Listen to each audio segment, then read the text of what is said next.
Setiap petani tentu selalu berharap mendapatkan hasil panen yang melimpah dengan biaya murah. Hasil panen padi dapat ditingkatkan melalui berbagai cara, salah satunya melalui peningkatan atau optimalisasi jumlah anakan produktif. Kebanyakan padi yang ditanam masyarakat hanya mampu menghasilkan maksimal 8 hingga 20 batang saja per rumpunnya.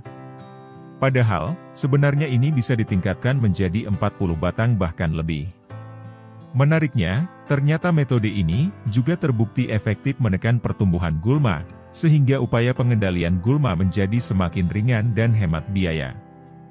Sayangnya, ternyata masih banyak sekali petani kita yang belum mengetahui tentang metode ini. Di video ini, kita akan bahas secara tuntas, cara meningkatkan hasil panen, melalui metode perbanyakan anakan padi secara benar.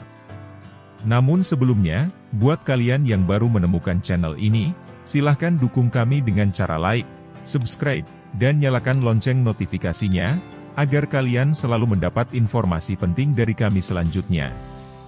Oleh karena itu tetap di Informatips, kita kembali setelah yang satu ini.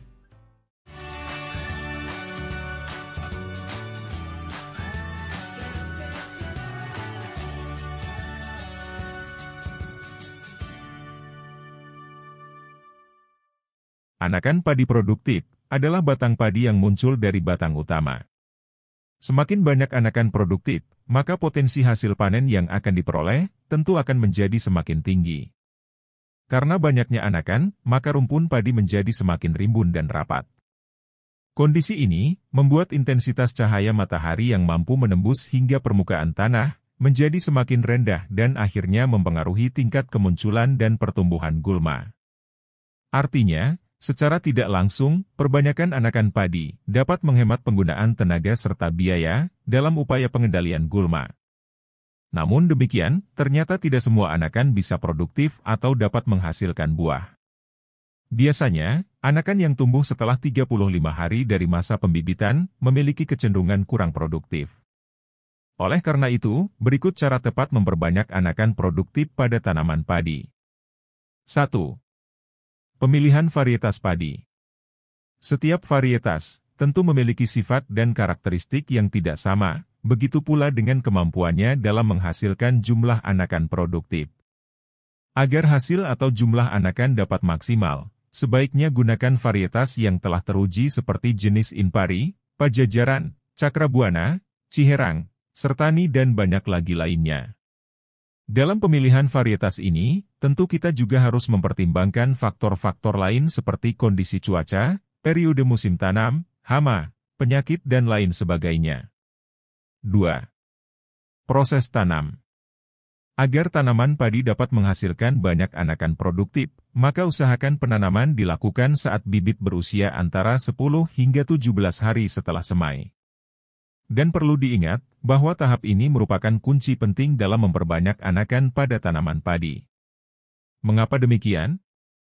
Sebab pembentukan anakan produktif pada tanaman padi umumnya berakhir saat usia 30 hingga 35 hari dari waktu semai.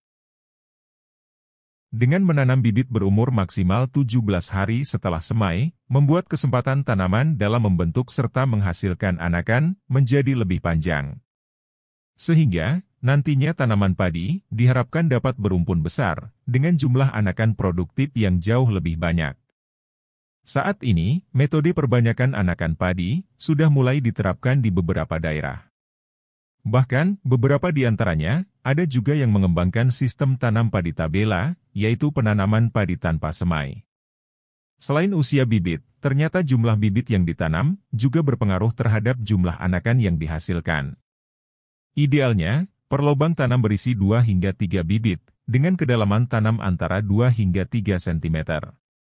Sedangkan untuk jarak tanamnya sendiri, sebaiknya gunakan sistem tanam jajar legowo, 21, atau 41, sehingga perakaran dan jumlah anakan dapat tumbuh secara optimal. 3. Pemupukan. Perlu diingat kembali bahwa anakan produktif adalah anakan yang tumbuh pada tanaman padi di bawah usia 30 hari. Sehingga, aplikasi pemupukan sebaiknya dilakukan sedini mungkin, tepatnya saat tanaman masih berusia 7 hingga 10 hari setelah tanam. Di usia ini, pertumbuhan anakan serta perakaran tanaman padi, masih tergantung pada ketersediaan unsur hara, terutama nitrogen dan fosfat. 4. Perawatan. pH tanah merupakan salah satu faktor pendukung agar tanaman dapat tumbuh dengan baik. Menjaga pH tanah agar tetap baik, dapat dilakukan melalui metode pengairan berselang, yaitu dengan cara mengkondisikan tanaman padi, kering dan tergenang, secara bergantian. Misalnya, dengan penggenangan lahan selama 10 hari setelah tanam, dengan ketinggian air antara 2 hingga 5 cm. Kemudian lahan dikeringkan sampai kondisi macak-macak hingga 14 hari, demikian seterusnya selalu bergantian hingga panen. 5. Pengendalian hama dan penyakit tanaman. Hama merupakan tantangan yang sering menyerang, terutama saat tanaman padi berada di fase pertumbuhan vegetatif. Beberapa hama seperti penggerek batang, keong dan tikus, berpotensi menghambat pertumbuhan serta dapat menggagalkan proses pembentukan anakan pada tanaman padi. Pemberantasan tentu harus dilakukan sesegera mungkin, untuk meminimalisir serangan hama tingkat lanjut, yang bisa mengganggu proses pertumbuhan dan pembentukan anakan, baik secara mekanis, biologis, maupun kimia. Itulah beberapa tahapan yang dapat dilakukan, agar tanaman padi dapat tumbuh dan membentuk anakan produktif secara optimal. Optimalisasi jumlah anakan produktif, tentu secara signifikan dapat menekan pertumbuhan gulma, serta mendongkrak kuantitas hasil panen. Semoga pembahasan ini dapat bermanfaat, mohon maaf atas segala kekurangan, kita bertemu lagi di episode selanjutnya. Tetap semangat, salam sukses dan sampai jumpa.